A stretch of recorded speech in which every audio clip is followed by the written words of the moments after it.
Selamat malam. Salam sehat sejahtera saya ucapkan kepada seluruh masyarakat Indonesia.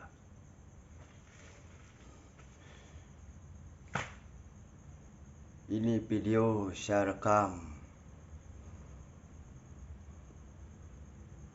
dalam keadaan sehat walafiat, yang saya rekam di tempat saya kerja. Hari ini saya jaga malam.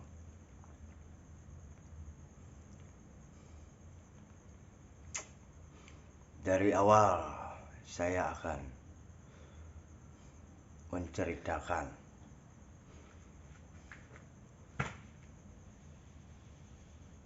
sesingkat-singkatnya, sejelas-jelasnya, sebenar-benarnya.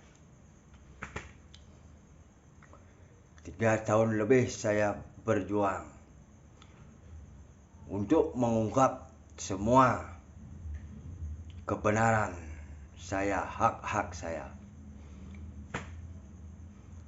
Pertama, saya memang pernah mengalami masalah, yaitu masalah hukum. Pasal yang saya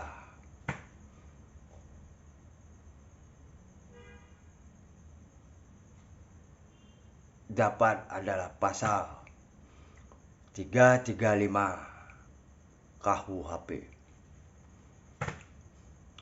Dan itu pun sebenarnya sudah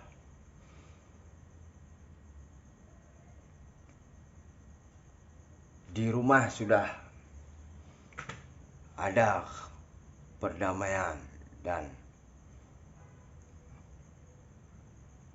disaksikan oleh waktu itu klien adat saya. Singkat kata, singkat cerita, tahu-tahu aparat kepolisian datang membawa saya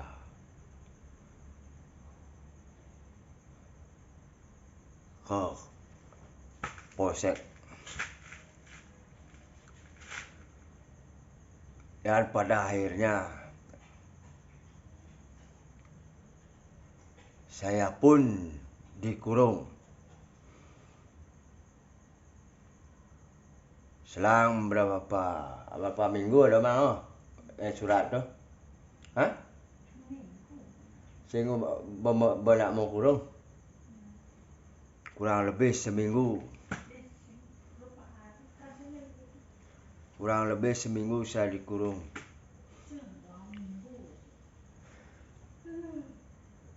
Saya dan yang saya ajak berselisih paham datang untuk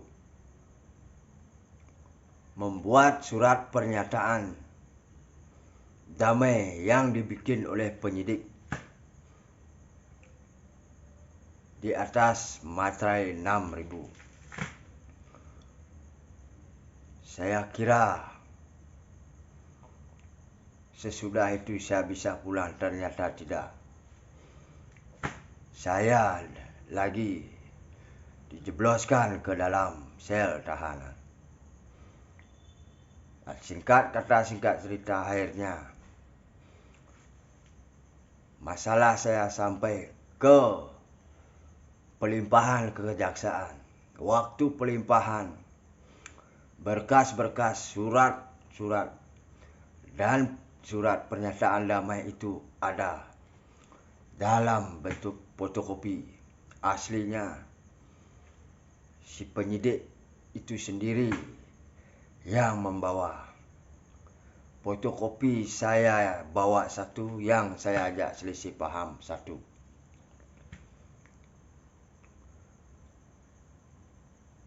Dan di dalam persidangan, kalau tidak salah itu sidang untuk meringankan diri saya, yang saya harapkan bisa secepatnya. Karena semua dari itu sudah saya dan yang ajak saya selisih paham, sudah benar-benar tidak mempermasalahkan lagi dan berdamai. Ternyata surat pernyataan damai itu bisa tidak ada. Atas perintah hakim disuruh minta yang asli ke penyidik. Dan sehabis sidang siang itu, melalui telepon, saya telepon si penyidik untuk meminta aslinya. Tetapi kaget bukan main. Apakah begitu seorang penyidik? Saya mohon Bapak Kapolri melihat dan mendengar. Bapak Presiden pun saya mohon.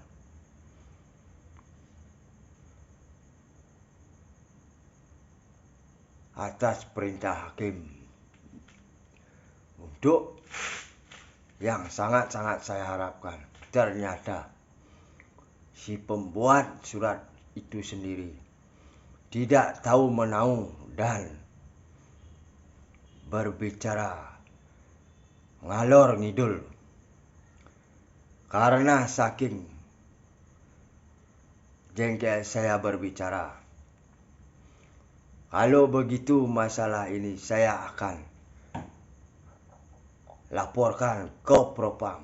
Dan lagi-lagi jawaban yang saya dengar, silahkan, kata si penyidik, silahkan laporkan. Jangankan ke Propam, ke yang lebih tinggi. Si penyidik itu mengatakan tidak takut. Apakah begitu? Dan singkat kata, saya sidang keputusan. Waktu itu saya sidang offline, saya sidang di dalam lapas. Dan lagi-lagi saya tidak mengira apakah begitu seorang hakim, apa yang diperintahkan, belum ditanya apa yang diperintahkan, sudah langsung memvonis saya. Padahal hakim sendiri yang memerintahkan untuk meminta surat pernyataan damai yang asli. Sedikit pun tidak ada ditanya masalah, langsung saya divonis. Apakah itu dibenarkan di negara Indonesia kita di dalam persidangan? Dan untuk selanjutnya, saya bebas dari lapas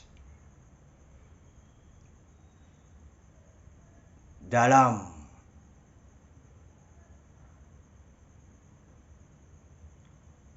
bebas asimilasi.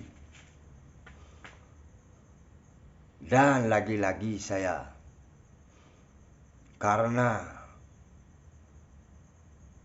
saya di dalam ya bla bla bla bla bla bla bla bla.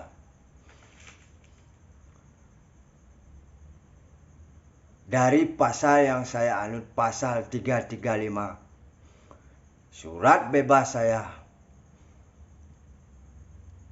pasal 36, 2 KUHP.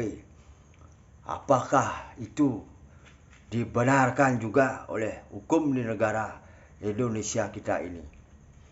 Tetapi saya waktu itu langsung berbicara kepada kepala yang bagian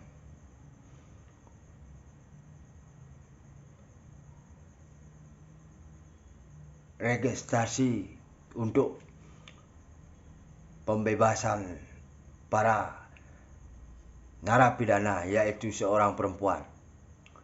Bagaimana ini? Kenapa pasal saya bisa pasal begini, sedangkan dia diam dan berbicara. Oh, itu tidak masalah. Nanti saya perbaiki yang di sini karena saya saking inginnya keluar dari neraka tersebut. Tapi saya berbicara, tolong ini serius dirubah. Tidak tahu entah dirubah atau gimana. Apakah dibenarkan oleh hukum di negara kita, negara Indonesia, ke semua itu? Saya bebas dalam asimilasi. Dan pada akhirnya saya wajib lapor Bapas Denpasar yang berkantor di Jalan Ayani Utara. Dan itu pun saya tidak pernah diizinkan langsung ke kantor. Atas telepon perintah dari yang mengurus saya, seorang perempuan. Diarahkan bertemu di salah satu minimarket di bilangan Jalan Ayani Utara. Dan pada waktu saya di rumah, yang mengurus saya itu mengirimkan pesan melalui pesan WhatsApp, meminta email saya dan password saya. Karena dia yang mengurus saya di Bapas, saya kasih. Dan untuk selanjutnya, untuk apa meminta email dan password, saya tidak tahu. Itu semua saya serahkan.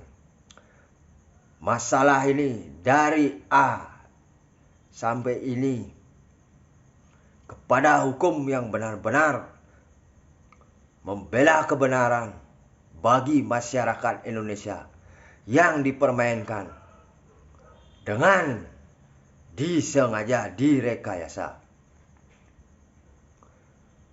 Dan untuk selanjutnya, saya tidak mengerti 3 tahun lebih belakang ini saya berjuang. Setiap hari live di seluruh FB yang saya pakai. Instagram, YouTube, TikTok, dan lain sebagainya. Tetapi sampai saat ini, sedikit pun tidak ada yang berkomentar.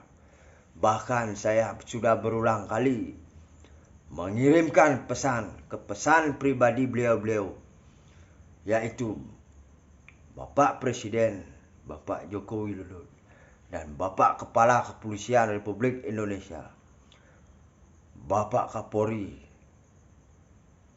dan petinggi-petinggi hukum di negara kita yang lainnya. Termasuk petinggi hukum yang di sini. Sudah berulang kali juga saya mengirimkan ke pesan pribadi beliau.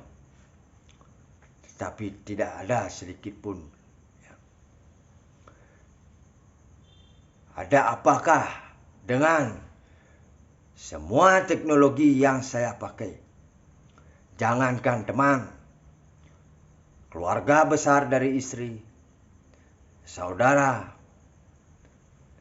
dan lain sebagainya. Tidak ada yang berkomentar. Dan yang terakhir, tanpa alasan yang jelas semua menjauh. Tanpa alasan yang jelas semua menjauh sampai saat ini. Saya sudah berulang kali memohon live, setiap hari live. Dan sekali lagi saya tegaskan, seluruh FB yang saya pakai itu berisi grup petinggi-petinggi hukum di negara kita, termasuk Kepala Republik Indonesia, yaitu Presiden Bapak Joko Widodo. Itulah saya mohon kepada Bapak Kapolri, Kepala Republik, Kepala Kepolisian Republik Indonesia, melihat, mendengar, menyelidiki, menindaklanjuti, dan menindak tegas. Seperti yang Bapak Kapolri sampaikan di depan media kepada seluruh masyarakat Indonesia. Siapapun yang berani mempermainkan masyarakat, Bapak Kapolri tidak akan segan-segan. Siapapun itu, apapun pangkat, jabatan, kedudukan, Bapak Kapolri tidak peduli, akan menindak tegas bagi siapapun yang mempermainkan masyarakat. Itulah yang saya tunggu. Demi kebaikan, nama baik kepolisian, dan nama baik hukum di negara kita, di mata dunia. Saya mohon Bapak Kapolri membuktikan apa yang Bapak Kapolri sampaikan. Saya akan tetap berjuang demi kenyamanan anak-anak saya, keceriaan masa depan anak-anak saya, nama baik istri, nama baik kedua orang tua saya dan keluarga. Saya akan terus berjuang dan menunggu janji Bapak Kapolri. Selamat malam. Salam toleransi, salam kebenaran dari Bali. Rahayu Suksmo.